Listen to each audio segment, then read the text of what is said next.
രാത്രി 2 മണിയായി കാണും. ഞാൻ പെട്ടെന്ന് ഞെട്ടി എഴുന്നേറ്റു. എന്തോ ഒരു ശബ്ദം കേട്ടതുപോലെ എനിക്ക് തോന്നി. എൻ്റെ കൂടെ എൻ്റെ സുഹൃത്തുക്കൾ അനിലും പവനുമുണ്ട്. അവർ നല്ല ഉറക്കത്തിലാണ്. പെട്ടെന്ന് ആ ശബ്ദം ഞാൻ വീണ്ടും കേട്ടു. മുകളിലത്തെ ഫ്ലാറ്റിൽ നിന്നാണ് കേട്ടത്. അവിടെ പക്ഷേ ആരും താമസിക്കുന്നതായി എനിക്കറിയില്ല. ഞങ്ങൾ താഴത്തെ നിലയിലാണ് താമസിക്കുന്നത്. രാത്രി കാലങ്ങളിൽ മുകളിലത്തെ ഫ്ലാറ്റിൽ നിന്ന് പല ശബ്ദങ്ങളും ഞാൻ കേൾക്കാറുണ്ട്. ഇത് ഒരു 2 നിലയുള്ള വീടാണ്. ചുറ്റും മറ്റു വീടുകളൊന്നുമില്ല. ഞാൻ കണ്ണടച്ച് ഉറങ്ങാൻ ശ്രമിച്ചു. പക്ഷേ വീണ്ടും ഞാൻ ഞെട്ടിയുണർന്നു. ഒരു കുട്ടിയുടെ കരച്ചിൽ മുകളിൽ നിന്ന് കേൾക്കുന്നുണ്ട്. ഞാൻ എൻ്റെ സുഹൃത്തുക്കളെ ബുദ്ധിമുട്ടിക്കാതെ റൂമിൽ നിന്ന് പുറത്തേക്കിറങ്ങി. നല്ല ഇരുട്ടാണ്. ലൈറ്റ് ഇടാൻ ഒരു ഭയം. നിലാവിൻ്റെ വെളിച്ചം ജനലിലൂടെ അകത്തോട്ട് പ്രവേശിക്കുന്നുണ്ട്. അത് മതി. ഞാൻ ആദ്യം അടുക്കളയിലെത്തി. ഒരു ഗ്ലാസ് വെള്ളം കുടിച്ചു. പെട്ടെന്ന് എന്തോ ഒരു ശബ്ദം കേട്ട് ഞാൻ തിരിഞ്ഞു നോക്കി. ഒരു പൂച്ച എൻ്റെ മുന്നിൽ കൂടി ചാടി എഴുന്നേറ്റ് ജനലിലെ കൂടി പുറത്തേക്കോടി. പെട്ടെന്ന് അകത്തെ ഹാളിൽ നിന്ന് ഒരു കാലച്ച, ആരോ നടക്കുന്നത് പോലെ. ഞാൻ മെല്ലെ ശബ്ദമുണ്ടാക്കാതെ ഹാളിലേക്ക് നടന്നു. നിലാവിൻ്റെ വെളിച്ചത്തിൽ ഞാനത് കണ്ടു. സോഫയിൽ നിന്ന് എഴുന്നേറ്റ് ഒരു പെൺകുട്ടി സ്റ്റെയർ കേസിലൂടെ മുകളിലോട്ട് നടക്കുന്നു. കുറച്ചു കഴിഞ്ഞ് വാതിലടയുന്ന ശബ്ദവും. ഞാൻ പേടിച്ച് ഒരു നിമിഷം അവിടെ തന്നെ നിന്നു. ഞാൻ ഓടിച്ചെന്ന് എൻ്റെ സുഹൃത്തുക്കളെ തട്ടി വിളിച്ചു. എടാ, ഞാൻ പറഞ്ഞു, ഇവിടെ ആരോ ഉണ്ട്, ഞാൻ കണ്ടു. അനിൽ പറഞ്ഞു, എടാ രഞ്ജു, നീ ഉറക്കത്തിൽ ഒരു സ്വപ്നം കണ്ടിട്ട്? അയ്യോ അല്ല, ഞാൻ പറഞ്ഞു, ഞാനിപ്പോൾ അടുക്കളയിൽ പോയി വെള്ളം കുടിച്ച് വന്നതേയുള്ളൂ. അവിടെ ഒരു പാലിൻ്റെ കുപ്പിയ നീ വെച്ചതാണോ? വെള്ളം തന്നെയല്ലേ കുടിച്ചത്? പവൻ ചോദിച്ചു. തമാശ കള, ഞാൻ പറഞ്ഞു. എടാ, മുകളിലത്തെ ഫ്ലാറ്റിൽ എന്തോ ഉണ്ട്, ഞാൻ പലവട്ടമായി കേൾക്കുന്നു. അവിടെ ആരും താമസിക്കുന്നില്ല, നിനക്ക് അറിയാവുന്നതല്ലേ? പവൻ പറഞ്ഞു. മുകളിലത്തെ കുട്ടിയുടെ കരച്ചിൽ വീണ്ടും കേൾക്കാൻ തുടങ്ങി. 2 പേർക്കും ഞാൻ പറഞ്ഞത് അപ്പോഴാണ് മനസ്സിലായത്. അന്ന് രാത്രി തന്നെ മുകളിലത്തെ ഫ്ലാറ്റിലേക്ക് പോകാൻ ഞങ്ങൾ തീരുമാനിച്ചു. ഞങ്ങളുടെ ഫ്ലാറ്റിന്റെ ഹാളിൽ നിന്നാണ് മുകളിലേക്ക് സ്റ്റെയർ കേസ് ഉള്ളത്. അവിടെയുള്ള ഒരു ഡോർ എപ്പോഴും ലോക്ക്ഡ് ആയിരിക്കും. പക്ഷെ ഞങ്ങൾ നോക്കിയപ്പോൾ അത് ലോക്ക്ഡ് ആയിരുന്നില്ല. അനിലും പവനും എന്നെ ഫോളോ ചെയ്തു. ഞങ്ങൾ വാതിൽ തുറന്ന് മുകളിലത്തെ ഫ്ലാറ്റിന്റെ അകത്തെത്തി. സമയം ഒരു രാവിലെ 5 മണിയായി കാണും. ഹാളിൽ ഒരു അനക്കവുമില്ല. കൂരാകൂരിട്ട് കേർട്ടൻസ് ഇട്ടത് കൊണ്ട് നിലാവെളിച്ചം ഒട്ടുമില്ല. പെട്ടെന്ന് ബെഡ്റൂമിന്റെ ഡോർ തുറന്നു. അത്രയും പെട്ടെന്ന് തന്നെ അത് അടഞ്ഞു. ഞങ്ങൾ കുറച്ചു നേരം അങ്ങോട്ടും ഇങ്ങോട്ടും നോക്കി നിന്നു. അവസാനം ഞാൻ മെല്ലെ പോയി വാതിൽ തുറന്നു. ആരുമില്ല. ബെഡിൽ കുട്ടിയുടെ ഒരു കളിപ്പാട്ടമുണ്ട്. പക്ഷെ റൂമിൽ ആരോ ഉള്ളതുപോലെ ഞങ്ങൾക്ക് തോന്നി. ആരോ ശ്വസിക്കുന്നത് പോലെ ഞങ്ങൾക്ക് കേൾക്കാമായിരുന്നു. ഞാൻ ബെഡിന്റെ അടിയിൽ നോക്കി, ആരുമില്ല. കപ്പോർഡ് തുറന്നു നോക്കി, ആരുമില്ല. അവസാനം ശബ്ദം കേട്ട് തിരിഞ്ഞു നോക്കിയപ്പോൾ ഞങ്ങൾ തുറന്ന വാതിലിന്റെ സൈഡിലായി ഒരു കൊച്ചുകുട്ടി. 4 വയസ്സ് പ്രായം കാണും. അവളുടെ കയ്യിൽ നിന്ന് രക്തം വരുന്നുണ്ടായിരുന്നു. ഞങ്ങൾ ഓടി താഴേക്കിറങ്ങി. പുറകിൽ നിന്ന് വാതിലടഞ്ഞു. അന്ന് രാത്രി ഞങ്ങൾ ഉറങ്ങിയിട്ടില്ല. അടുത്ത ദിവസം ഞാനൊരു ചായ കുടിച്ചുകൊണ്ടിരിക്കുമ്പോൾ ആരോ വാതിൽ മുട്ടുന്നത് കേട്ട് ഞാൻ വാതിൽ തുറന്നു. ആദ്യം ആരാണെന്ന് മനസ്സിലായില്ല. പിന്നെ മനസ്സിലായി അതൊരു സന്യാസിയാണെന്ന്. അയാൾ അകത്തോട്ട് വന്ന് സോഫയിലിരുന്നു. ആരാ? ഞാൻ ചോദിച്ചു. നീ എന്തിനാണ് ഇവിടെ താമസിക്കുന്നത്? അയാൾ എന്നോട് ചോദിച്ചു. ഞങ്ങൾക്ക് ഇവിടെ നിന്ന് രക്ഷപ്പെടണം, ഞാൻ പറഞ്ഞു. ഇവിടെ മുകളിലത്തെ ഫ്ലാറ്റിൽ എന്തോ സംഭവിക്കുന്നുണ്ട്. അവിടെ ആരൊക്കെയോ ഉണ്ട്. ഞങ്ങൾ കണ്ടതാ. ഞങ്ങൾ എന്ന് പറഞ്ഞാൽ? സന്യാസി ചോദിച്ചു. എൻ്റെ സുഹൃത്തുക്കൾ, ഞാൻ പറഞ്ഞു. അവരകത്ത് ഉറങ്ങുകയാണ്. ഇന്നലെ രാത്രി ഞങ്ങൾക്ക് ഉറങ്ങാൻ പറ്റിയിട്ടില്ല. കണ്ടതൊക്കെ ഞാൻ സന്യാസിയോട് പറഞ്ഞു. സന്യാസി പറഞ്ഞു, നിങ്ങൾക്കറിയില്ലേ, ദിസ് ഹൗസ് ഇസ് ഹോണ്ടഡ്. ഇവിടെ മുകളിലത്തെ ഫ്ലാറ്റിൽ ഇതിനു മുമ്പ് താമസിച്ചത് ഒരു അച്ഛനും അമ്മയും 4 വയസ്സുള്ള കുട്ടിയുമായിരുന്നു. ഒരു സാമ്പത്തിക പ്രശ്നം വന്നപ്പോൾ കുട്ടിക്ക് വിഷം കൊടുത്ത് അച്ഛനും അമ്മയും പുറത്തുള്ള കിണറ്റിൽ ചാടി ആത്മഹത്യ ചെയ്തു.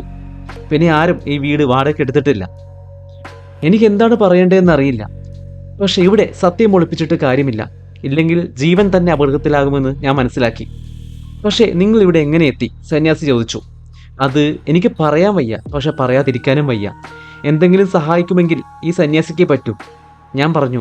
കുറച്ച് ദിവസങ്ങൾക്ക് മുമ്പ് ഇവിടെ അടുത്തുള്ള ബാങ്ക് കവർച്ച നടത്തിയില്ലേ? അത് ചെയ്തത് ഞങ്ങളാണ്. പിടിക്കപ്പെടുമെന്ന് വിചാരിച്ചില്ല. പക്ഷെ പോലീസ് ഞങ്ങൾ ഫോളോ ചെയ്തു. ഞങ്ങളൊരു കാറിലായിരുന്നു. പോലീസ് ജീപ്പ് പുറകിൽ തന്നെയായിരുന്നു. പെട്ടെന്ന് മുമ്പിൽ വന്നൊരു പോലീസ് ജീപ്പ് ഞങ്ങളെ ബ്ലോക്ക് ചെയ്തു. ഞങ്ങൾ കാർ വിട്ട് അവിടെ നിന്ന് ഇറങ്ങി ഓടി. കുറേ ഓടിയതിനു ശേഷം ഈ വീടിന്റെ മുൻപിലെത്തി. ഞങ്ങൾ എങ്ങനെയോ ഇതിന്റെ അകത്ത് കയറി. പുറത്തിറങ്ങിയാൽ ഇപ്പോഴും ആപത്താണ്. പോലീസ് ഞങ്ങളെ തേടിക്കൊണ്ടിരിക്കുകയാണ്. സന്യാസി ചിരിച്ചുകൊണ്ട് പറഞ്ഞു. അപ്പോൾ നിങ്ങൾക്ക് ഇവിടെ വിട്ടിട്ട് പോകാൻ പറ്റില്ല അല്ലേ? സന്യാസി കുറച്ച് ആലോചിച്ചിട്ട് പറഞ്ഞു. നാളെ രാത്രി ഒരു 11 മണിക്ക് നിങ്ങൾ മുകളിലോട്ട് വരണം. അവിടെയുള്ള പ്രേതങ്ങളെ തളക്കാൻ നിങ്ങൾ എന്നെ സഹായിക്കണം. അതിന് ഞങ്ങൾ എന്തിനാ? ഞാൻ ചോദിച്ചു. കാര്യമുണ്ട്, അയാൾ പറഞ്ഞു. അയാൾ തിരിച്ചു പോകുമ്പോൾ ഞാൻ അയാളോട് ചോദിച്ചു, നിങ്ങൾക്ക് എങ്ങനെയാണ് ഞങ്ങൾ ഇവിടെ ഉണ്ടെന്ന് അറിഞ്ഞത്? ഞാൻ കണ്ടതെല്ലാം എൻ്റെ സുഹൃത്തുക്കളോട് പറഞ്ഞു. നമുക്കൊന്ന് കിണർ വരെ പോയി നോക്കിയാലോ? അനിൽ പറഞ്ഞു. ശരി വാ, ഞാൻ പറഞ്ഞു. നമ്മളെല്ലാവരും ആ കിണറ്റിൻ്റെ അടുത്തേക്ക് നടന്നു. അവിടെ എത്തി ഞങ്ങൾ കണ്ടത് ആ കിണറിന് ചുറ്റും കുറേ ചരടുകളും അതുപോലത്തെ എന്തൊക്കെയോ കെട്ടി വെച്ചിരിക്കുകയാണ്. ഇതിന്റെ അകത്താണ് ചാടിയതെങ്കിൽ പിന്നെ പൊടി പോലും കിട്ടില്ല. എന്താഴമാണ് ഇതിന്, ഭവൻ പറഞ്ഞു. ഞാൻ വീട്ടിലേക്ക് തിരിഞ്ഞു നോക്കി. മുകളിലത്തെ ജനലിൽ കൂടി ഒരു സ്ത്രീയും ഒരു കുട്ടിയും ഞങ്ങളെ നോക്കി നിൽക്കുന്നുണ്ടായിരുന്നു. ഞങ്ങൾ തിരിച്ച് വീട്ടിലേക്ക് കയറി. അപ്പോഴാണ് ഞാനൊരു കാര്യം ശ്രദ്ധിച്ചത്. ഞാൻ ചായ കുടിച്ച ഗ്ലാസ് ടീപ്പോയുടെ മുകളിൽ വെച്ചിരുന്നു. അതിപ്പോൾ കാണാനില്ല. നമുക്ക് അയാളെ വിശ്വസിക്കാൻ പറ്റുമോ, അനിൽ ചോദിച്ചു. ഏത്, ആ സന്യാസിയാണോ? ഞാൻ പറഞ്ഞു. എന്തോ ഒരു പന്തികേട് എനിക്ക് തോന്നുന്നുണ്ട്.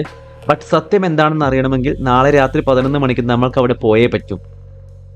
അന്ന് രാത്രിയും പല ശബ്ദങ്ങൾ ഞങ്ങൾ കേട്ടിരുന്നു. പക്ഷേ ഞാൻ അതൊന്നും മൈൻഡ് ചെയ്തില്ല. കാരണം സത്യം അറിയാൻ വേണ്ടിയുള്ള ഒരു കാത്തിരിപ്പായിരുന്നു ആ ദിവസം. അടുത്ത ദിവസം കൃത്യം 11 മണിക്ക് ഞങ്ങൾ മുകളിലോട്ട് പോയി.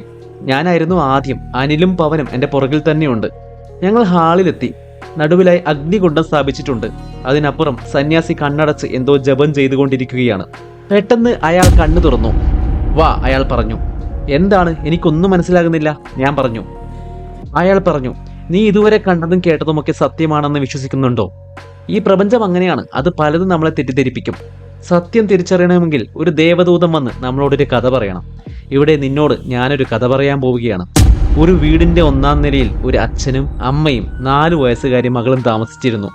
ഒരു ദിവസം ബാങ്ക് കവർച്ച നടത്തിയ 3 കള്ളന്മാർ ഓടി ആ വീട്ടിലെത്തുന്നു. അതിൽ ഒരുത്തൻ മതിൽ ചാടിക്കയറുമ്പോൾ കിണറ്റിലേക്ക് വീഴുന്നു. അടുത്ത ദിവസം തന്നെ കിണറ്റിൽ ശവം പൊന്തിയ കാര്യം വീട്ടുകാർ പോലീസുകാരെ അറിയിക്കുന്നു. ബാക്കി 2 പേരും എങ്ങോട്ടോ ഓടി രക്ഷപ്പെട്ടു. അന്വേഷണം കഴിഞ്ഞ് ക്രൈം ലൊക്കേഷൻ മാർക്ക് ചെയ്ത് പോലീസ് അവരുടെ വഴിക്ക് പോകുന്നു. 1-ാം നിലയിലുള്ള ദമ്പതിമാർക്ക് വീട്ടിന്റെ താഴെ നിലയിൽ നിന്ന് രാത്രി പല ഒച്ചകളും ശബ്ദങ്ങളും ഒക്കെ കേൾക്കുന്നുണ്ട്. സംഭവം നടന്ന് കുറച്ച് മാസങ്ങൾ കഴിഞ്ഞിട്ടും അത് തുടർന്നു. മുകളിലത്തെ ഫ്രിഡ്ജ് വർക്കിംഗ് അല്ലാത്തത് കൊണ്ട് താഴത്തെ നിലയിലെ ഫ്രിഡ്ജിലാണ് ആ അമ്മ മോൾക്ക് വേണ്ടി പാല് സൂക്ഷിച്ചിരുന്നത്. ഒരു ദിവസം പാലെടുക്കാനായി ആ അമ്മ താഴേക്ക് വന്നു. പാലെടുത്ത് തിരിച്ചു നടക്കുമ്പോൾ പുറകിൽ എന്തോ ഒരു ശബ്ദം കേട്ടു. അന്നാണ് ആ മരിച്ചവന്റെ പ്രേതത്തെ അവൾ ആദ്യമായി കാണുന്നത്. അന്ന് രാത്രി തന്നെ ഭർത്താവ് ഒരു സന്യാസിയെ വിളിച്ച് കാര്യങ്ങൾ പറയുന്നു. സംഭവം കഴിഞ്ഞില്ല. അന്ന് രാത്രി പിന്നീടും അനിഷ്ട സംഭവങ്ങൾ സംഭവിച്ചു. മകളെ ബെഡ്റൂമിൽ ഉറക്കി കിടത്തി അച്ഛനും അമ്മയും അടുക്കളയിൽ പാചകം ചെയ്തുകൊണ്ടിരിക്കുകയായിരുന്നു. മകൾക്ക് പെട്ടെന്ന് ബെഡ്റൂമിന്റെ വാതിൽ ആരോ മുട്ടുന്നതായി തോന്നി. മകൾ വാതിൽ പതുക്കെ തുറന്ന് പുറത്തേക്ക് നോക്കി. പെട്ടെന്ന് ഒരാൾ വാതിൽ തുറന്ന് അകത്തോട്ട് കയറി. വാതിൽ ഇടിച്ച് ആ മകളുടെ കയ്യിൽ നിന്നും കാലിൽ നിന്നും രക്തം ചോർന്നു. പേടിച്ച് വിറച്ചവൾ ആ വാതിലിന്റെ സൈഡിൽ ഒതുങ്ങിയിരുന്നു. അടുത്ത ദിവസം തന്നെ ആ സന്യാസി വന്നു. കിണറിന് ചുറ്റും മന്ത്രചരടുകൾ കൊണ്ട് കെട്ടി. എന്നിട്ട് നേരെ താഴെ നിലയിലെ വാതിൽ മുട്ടി. അവിടെ ആ സന്യാസി കണ്ടത് ഒരു ആത്മാവിനെ ആയിരുന്നു. സ്വന്തം ജീവിതം ഒരു കിണറിന്റെ ആഴത്തിൽ 6 മാസങ്ങൾക്ക് മുമ്പ് തീർന്നു പോയി എന്നറിയാത്ത ഒരു ഗതികെട്ട ആത്മാവ്. ആ സന്യാസി അടുത്ത ദിവസം രാത്രി ആ ആത്മാവിനെ മുകളിലത്തെ റൂമിലേക്ക് വിളിച്ചു. ആ ദമ്പതിമാരോട് പോയിട്ട് കാര്യങ്ങൾ പറഞ്ഞു. സന്യാസി ഒരു കാര്യം കൂടി അവരോട് പറഞ്ഞു. ആ ആത്മാവ് ഉപയോഗിക്കുന്ന എന്തെങ്കിലും വസ്തു തനിക്ക് ഹോമത്തിനായി എടുത്തു തരണമെന്ന് അയാൾ അവരോട് പറഞ്ഞു. ഇന്നലെ നീ പുറത്ത് കിണറിന്റെ അടുത്ത് പോയപ്പോൾ ആ അമ്മ അത് നോക്കിക്കൊണ്ടിരിക്കുകയായിരുന്നു. ആ സമയം തന്നെ അച്ഛൻ താഴെ ഫ്ലാറ്റിലോട്ട് പോയിട്ട് ഒരു ഗ്ലാസ് കൈക്കലാക്കി. നിങ്ങൾ എന്തൊക്കെയായി പറയുന്നത്? ഞാൻ പറഞ്ഞു. എന്റെ കൂടെ എന്റെ സുഹൃത്തുക്കളെ നിങ്ങൾ കാണുന്നില്ലേ? അങ്ങനെയാണെങ്കിൽ അവരെങ്ങനെ ഇവിടെ വരും? എവിടെ? ആ സന്യാസി ചോദിച്ചു. പതിയെ ഞാൻ തിരിഞ്ഞു പുറകിലോട്ട് നോക്കി. ആരുമില്ല. സന്യാസി ചിരിച്ചുകൊണ്ട് പറഞ്ഞു, നിന്റെ സുഹൃത്തുക്കൾ നിന്റെ കൂടെയുണ്ട് എന്നത് നിന്റെ തോന്നലാണ്. നിന്റെ ജീവൻ നഷ്ടപ്പെട്ട ആ ദിവസം നിനക്ക് അവരെയും നഷ്ടപ്പെട്ടു. എനിക്കൊന്നും മനസ്സിലാകുന്നില്ല. ഞാൻ കരയാൻ തുടങ്ങി. വരൂ, ആ സന്യാസി പറഞ്ഞു. ഈ അഗ്നിയിലേക്ക് കയറൂ. മറ്റൊരു ലോകം നിന്നെ കാത്തിരിക്കുന്നുണ്ട്.